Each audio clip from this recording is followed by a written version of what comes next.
How Greta Escaped Thanksgiving Dinner. Once upon a time, there was a turkey named Greta.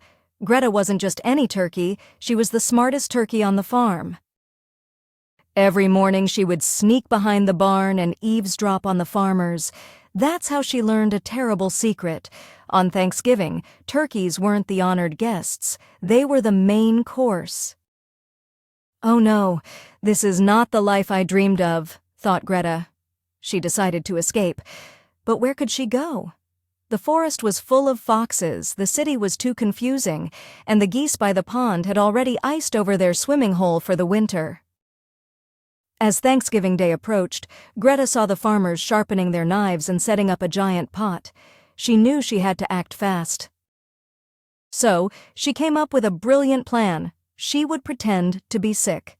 That morning, Greta limped around the farmyard, groaning dramatically. "Gobble, gobble! Oh, cough! Quack! Wait, no, that's not right. How do turkeys sound again?" she mumbled. The farmers stared at her. "You know, she looks a little off," one said. "Better not risk it. We don't want anyone getting sick at dinner." The moment they turned away, Greta made her move. She leapt up onto the fence, swung her tail feathers over the top, and bolted down the road as fast as her legs could carry her. After running for what felt like miles, Greta stumbled upon a cozy little house in the woods. Inside, a family of squirrels was gathered around a table, munching on acorns. When they saw Greta at the window, they gasped. "Who are you?" asked the biggest squirrel.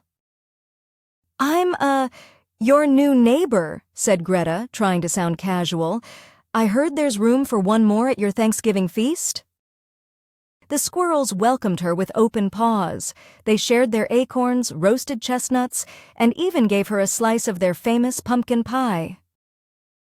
A shocked family of squirrels sitting at a tiny table, staring at Greta the turkey, who is awkwardly holding a fork and knife. The turkey's goofy expression and the squirrel's surprise highlight the comedy of the situation. Greta had never been so happy. She realized Thanksgiving wasn't about being the main dish. It was about finding friends, sharing joy, and staying far away from big cooking pots. From that day on, Greta spent every Thanksgiving with the squirrels. Together, they built fences out of twigs and acorns to keep other turkeys safe from farm dinners. And Greta? She lived happily ever after, one nutty Thanksgiving at a time. The end. Happy Thanksgiving.